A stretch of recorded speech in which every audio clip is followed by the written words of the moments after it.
Hello दोस्तों, आपका स्वागत है आपके अपने यूट्यूब चैनल मैथ CG3 पर। आज हम लोग NCERT क्लास 10th का मैथ का अध्याय 2 शुरुआत कर रहे हैं। अध्याय 2 में बहुपद के बारे में पढ़ना है। बहुपद आप लोगों ने 6 क्लास से आप लोग पढ़ रहे होंगे, 6 में भी आप लोग पढ़े होंगे, सेवेंथ क्लास में भी आप लोग पढ़े होंगे, 8 क्लास में भी पढ़े होंगे और 9th क्लास में भी पढ़े होंगे। बस अर्थ ये था कि 6 क्लास में आप बीजगणित के रूप से जानते थे बीजगणित, 7th क्लास में सरल समीकरण करते थे, सरल समीकरण, 8 क्लास में एक चर वाले रैखिक समीकरण था, एक चर वाले रैखिक समीकरण, और 9th क्लास में आप लोग पढ़े थे बहुपद ही पढ़े थे। 9th क्लास में भी एक चर वाले रैखिक बहुपद, और 10th क्लास में भी आपको बहुपद ही पढ़ना है। इसका अगला पार्ट के बारे में हम लोग पढ़ेंगे। 9th क्लास में आप लोग पढ़े होंगे बहुपद के घात के बारे में, बहुपद का घात कैसे निकालते हैं। अब उसके आगे हम लोग पढ़ेंगे, उसके आगे क्या पढ़ना है उसके बारे में जानेंगे। तो सबसे पहले तो बहुपद के बारे में जानेंगे। बहुपद का परिभाषा क्या है? तो बहुपद कहता है कि ऐसे बीजीय व्यंजक जिसमें चरों के घातांक सदैव पूर्ण संख्या हो। सदैव कौन सा संख्या हो? पूर्ण संख्या हो। सदैव पूर्ण संख्या हो। चरों का, किसका? चरों का घातांक। चर राशि आपको समझना चाहिए। चर राशि किसको कहा जाता है? चर राशि होता है जैसे x हो गया, y हो गया, z हो गया, p हो गया, q हो गया, r हो गया, a हो गया, b हो गया। मतलब ABCD का कोई भी अक्षर वो चर राशि कहलाएगा। ठीक है। और ये जो 1 2 3 4 जो है, 1 2 3 4 5 6, ये सब क्या है? ये फिक्स राशि है, ये अचर राशि है। इसको अचर राशि कहा जाता है, अचर राशि। और x y z ABCD का कोई भी जो मान हो वो चर राशि कहलाएगा। तो चर राशि के बारे में कह रहा है कि चर राशि जो है चर के घातांक के बारे में कह रहा है। चरों के घातांक सदैव पूर्ण संख्या हो, वो क्या कहलाएगा? बहुपद कहलाएगा। जैसे एग्जाम्पल के तौर पे देख लेते हैं। एग्जाम्पल है 4x + 2, 4x + 2। ये क्या है? चर राशि है। चर राशि इसमें क्या है? x वह चर राशि है, इसका घातांक क्या है? 1 है। तो 1 मतलब कि ये रैखिक बहुपद हो गया। ये घातांक है तो रैखिक हो गया। और एग्जाम्पल इसका देख लेते हैं, और हो जाएगा 2y² - 3y + 4। ये क्या है? y चर राशि में ये बहुपद है। y का घातांक, y घात का चर राशि। ठीक है। तो इसका घातांक क्या है? 2 है। जब भी घात देखा जाता है तो हाईएस्ट पद, मतलब जो सबसे ज़्यादा हो, सबसे ज़्यादा इसमें 2 है। तो इस 2 घात वाला, 2 घात के पद का है, 2 घात के बहुपद y चर में। चरों के घातांक, चरों के घातांक तो ये है ना, चर ये हो गया, इसका घातांक सदैव पूर्ण संख्या हो। ये पूर्ण संख्या है। 2 क्या है? पूर्ण संख्या है। उसी तरह से और उदाहरण देख लेते हैं। और उदाहरण हो गया 5x³ - 4x² + x - √2। ये क्या है? 3 के घात का, 3 घात का x के चर में। x चर है इसमें, x सभी जगह x है। तो इसमें एक यहाँ 3 आया है, एक घात 2 आया है। चरों के घातांक, तो चर के घात ये 3, यहाँ चर के घात 2, यहाँ चर के घात 1। लेकिन जब भी घात देखा जाएगा तो सबसे हाईएस्ट पद, मैक्सिमम इसका क्या है? सबसे ज़्यादा 3 है। तो 3 के घात का ही हो गया, 3 घात। ये 3 घात का बहुपद है। इस तरीक़ा से इसका एग्जाम्पल हुआ। और कौन सा नहीं होगा उसके बारे में देख लेते हैं। तो नहीं कौन सा होगा? जैसे 1/x - 1, या फिर हो गया √x + 2, या फिर हो गया 1/x² + 2x + 3। 3 एग्जाम्पल है। ये सब बहुपद नहीं है। क्यों नहीं है? अभी बताते हैं। बहुपद नहीं है। क्यों नहीं है? क्योंकि कह रहा है कि चरों के घातांक सदैव पूर्ण संख्या हो। पूर्ण संख्या मतलब कहने का मतलब 1 2 3 4 5 6 7 8 ऐसे हो। न कि 1/2 हो, न कि 1/3 हो, न कि 1.5 हो, इस टाइप से नहीं होना चाहिए। न कि माइनस में हो, माइनस में भी नहीं रहना चाहिए। तो यहाँ पे देखिए ये बट्टा में आ गया ना, 1 है बट्टा में हो गया। यदि इसको हम ऊपर लेके जाएंगे तो x - 1 के पावर -1 हो जाएगा ना। तो इसलिए ये बहुपद नहीं है, क्योंकि ये इसका जो चर का जो घात है वो पूर्ण संख्या नहीं आएगा। उसी तरीके से ये हो गया √x+2, इसका जो घात है, ये रूट का मतलब क्या होता है, x को तोड़ेंगे तो 1/2 हो जाएगा ना, पावर +2 हो जाएगा। तो 1/2 तो पूर्ण संख्या नहीं है, इसीलिए ये क्या है, बहुपद नहीं है। इसमें वही चीज़ है, 1 बट्टा है, यदि इसको ऊपर लेके जाएंगे तो क्या हो जाएगा, x² + 2x + 3 का पावर -1 हो जाएगा। ठीक है, तो पावर इसका -1 हो जा रहा है। इसके कारण से मतलब कहने का मतलब है कि यदि x मतलब यदि चर राशि जो है यदि स्क्वायर रूट में आ जाए, क्या चीज़ में आ जाए, स्क्वायर रूट में आ जाए, या डिवाइड में आ जाए, भाग में आ जाए, तो वो बहुपद नहीं होगा। उसको देखते ही काट देना है कि ये बहुपद नहीं होगा। बस 3 चीज़ याद रखना है कि बहुपद कब नहीं होगा, यदि x जो है मान चर राशि है, चर राशि कुछ भी हो सकता है, चर राशि स्क्वायर रूट में आ जाए, एक घन में आ जाए, या ऐसे भी आ जाए, किसी तरीक़ा से आ जाए, स्क्वायर मान रूट में आ जाए, जो रूट लगा रहे, या फिर डिवाइड में x आ जाए, या फिर जो भी आ जाए x² ही क्यों ना आ जाए, मतलब डिवाइड में चर राशि आ जाए, सिंपल सी बात, डिवाइड में चर राशि या रूट में चर राशि आ जाए तो बहुपद नहीं होगा। अब आगे बढ़ते हैं। आशा करता है आप लोग इतना समझ पा रहे होंगे अच्छी तरीक़ा से। तो अगला पढ़ना है हम लोगों को बहुपद के प्रकार। तो बहुपद है, 3 प्रकार के बहुपद होते हैं। बहुपद 3 प्रकार के होते हैं। एक होता है रैखिक बहुपद, नंबर 1 रैखिक बहुपद, दूसरा होता है द्विघात बहुपद, तीसरा होता है त्रिघात बहुपद। ये तीनों बहुपद के बारे में हम लोगों को पढ़ना है। ठीक है, तो रैखिक बहुपद किसको कहेंगे, तो जिसका घात 1 हो वो रैखिक बहुपद कहलाएगा। एग्जाम्पल हो जाएगा इसका 4x + 2, इसका क्या है, घात 1 है, इसका घात 1 है।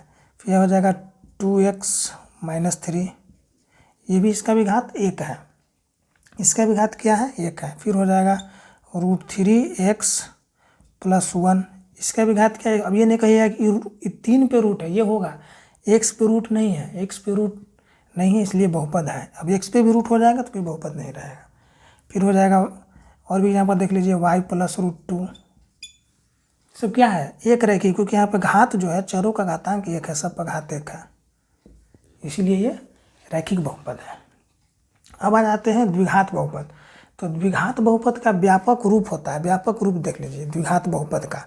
द्विघात बहुपद का व्यापक रूप होता है ax² + bx + c, ये होता है व्यापक रूप। ठीक है, ये व्यापक रूप होता है द्विघात बहुपद का। मतलब द्विघात बहुपद जब भी रहेगा तो इसी टाइप से रहेगा, पहले बड़ा पावर रहेगा 2, फिर छोटा पावर आएगा 1, उसके बाद अचर राशि आ जाएगा। सी क्या है, a b c अचर राशि है, a b c बराबर अचर राशि। अचर राशि हम आप लोगों को बताए हैं, अचर राशि क्या होता है, 1 2 3 4, ये सब होता है, अचर राशि होता है। और ये जस का तस रहेगा, यहाँ पर कुछ भी हो सकता है, y z t p q r, कुछ भी हो सकता है। तो ये द्विघात बहुपद का व्यापक रूप है। अब इसमें हम लोग देखेंगे कि इसका बहुपद किस टाइप से होगा। इसका जो घात होगा, 2 घात का ही बहुपद रहेगा द्विघात बहुपद। तो इसका एग्जाम्पल देख लेते हैं। इसका एग्जाम्पल क्या हो जाएगा, इसका एग्जाम्पल हो जाएगा 2x² + 3x - 2/5। ये क्या है, 2 घात का बहुपद है। क्यों, क्योंकि 2 घात यहाँ है, यहाँ 1 घात है, यहाँ पर 2/5 अचर राशि है। फिर और भी देखना चाहेंगे तो y² - 2, ये भी क्या है, 2 घात का बहुपद है, ये भी 2 घात का बहुपद है। और भी देखना चाहें तो 2 - x² भी 2 घात का बहुपद है। और भी देखना चाहें तो x² + √3x, x² + √3x, ये भी क्या है, दो घात के बहुपद है। ये एक्स में रूट नहीं है, सिर्फ 3 का रूट है। ऐसे ही √5 v² -2/3 भी ये क्या है, ये भी क्या है, द्विघात बहुपद है। ये भी क्या है, द्विघात बहुपद है। यहाँ पे अचर राशि क्या है, 0 है। अचर राशि क्या है, प्लस 0 भी कर सकते हैं तो 0 हो जाएगा। लेकिन यदि ऐसा ही दे दिया जाए तो इसमें देखेंगे कि 2 घात का भी के चर में है, इसका चर राशि क्या है, भी है, तो ये भी द्विघात बहुपद है। इस तरह से बहुत सारा हो सकता है। 4z² -1/7 ये भी क्या है, द्विघात बहुपद है। अब चलते हैं त्रिघात बहुपद के रूप में। त्रिघात बहुपद, ठीक है, त्रिघात बहुपद। तो त्रिघात बहुपद देखिए, त्रिघात मतलब कि जिसका घात 3 हो वो क्या कहलाएगा, त्रिघात बहुपद कहलाएगा। त्रिघात बहुपद जिसका घात 3 हो वो त्रिघात बहुपद कहलाएगा। त्रिघात बहुपद का व्यापक रूप क्या होगा, तो त्रिघात बहुपद का व्यापक रूप हो जाएगा ax³ + bx² + cx + d, ठीक है। जहाँ पे a b c d क्या है, अचर राशि है, और ये तो ये चर राशि रहेगा, ठीक है। जहाँ पे a बराबर 0 नहीं होना चाहिए, a = नॉट 0। उसी तरह से द्विघात बहुपद में भी a² x² + bx + c होता है, जहाँ पे a = नॉट 0। यदि यही 0 हो जाएगा तो फिर तो ये भी पूरा 0 हो जाएगा, तो फिर तो द्विघात बहुपद होगा ही नहीं। उसी तरीके से इसमें भी यदि यही 0 हो जाएगा तो ये तो पूरा टर्म को ही 0 कर देगा। 0 में x³ से गुना करेंगे तो 0 हो जाएगा ना, इसीलिए ये 0 नहीं होना चाहिए, तो पूरा का 0 कर देगा, फिर ये द्विघात बन जाएगा और ये रैखिक बन जाएगा। तो ये कंडीशन इसका व्यापक रूप है ax² + ax³ + bx² + cx + d, ठीक है। अब इसका कुछ उदाहरण देख लेते हैं। त्रिघात बहुपद का एग्जाम्पल इसका देख लीजिए, 2 - x³ हो गया, ये क्या है, इसका घात 3 है, तो त्रिघात बहुपद हो गया। √2x³ हो गया, ये भी त्रिघाती बहुपद है। फिर हो गया 3 - x² + x³, ये भी क्या है, त्रिघात बहुपद है, 3 घात वाला है। फिर आ जाइए 3x³ -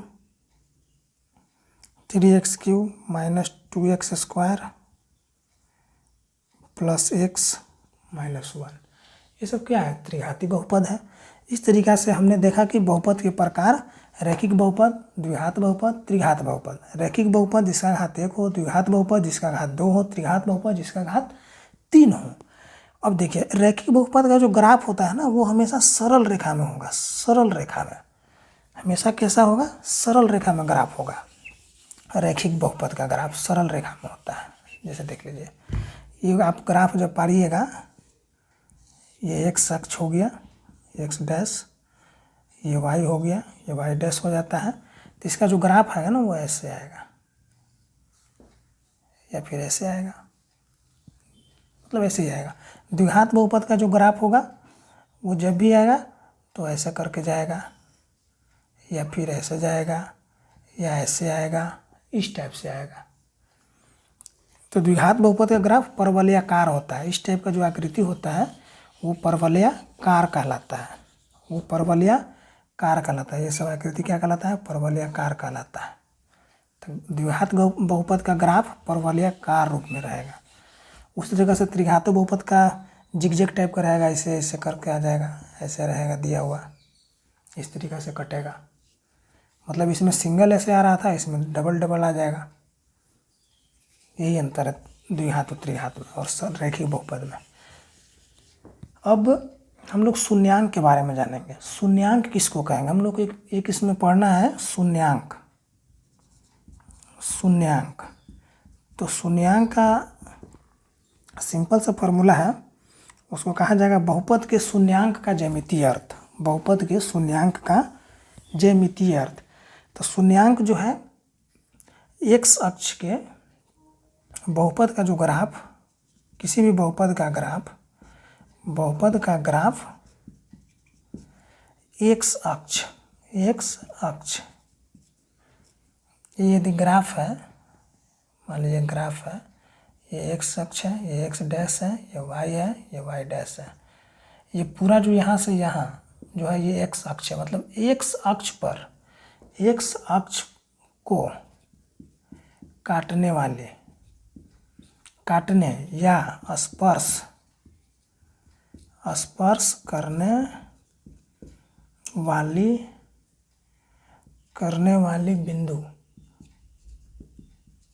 करने वाली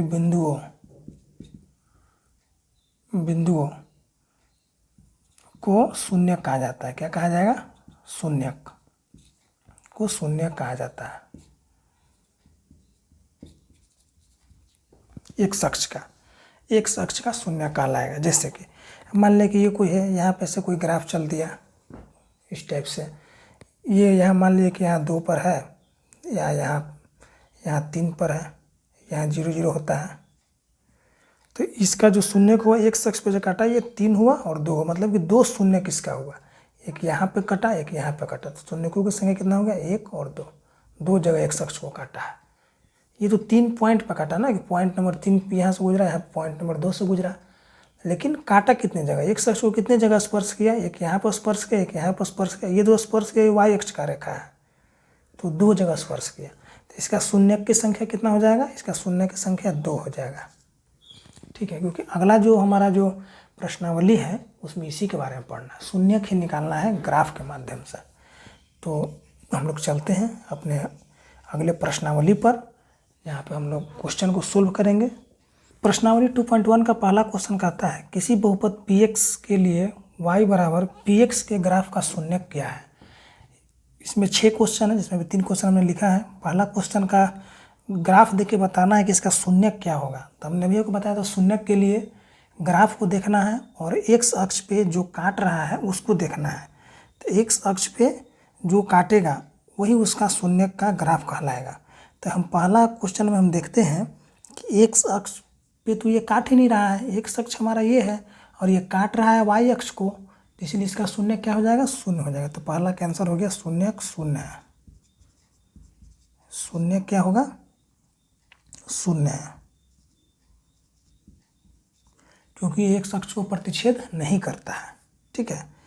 दूसरा कहता है कि इसका ग्राफ देखिए, ये कहाँ कहाँ काट रहा है x अक्ष पे। तो x अक्ष हमारा ये है, तो ये देखिए यहाँ पे कट कर रहा है, एक जगह पे ये कट कर रहा है यहाँ पे। तो इसका शून्यक वह 1 होगा, शून्यक बराबर 1, क्योंकि ये x अक्ष को एक बिंदु पर काट रहा है। ठीक है, एक बिंदु पर प्रतिच्छेद करता है।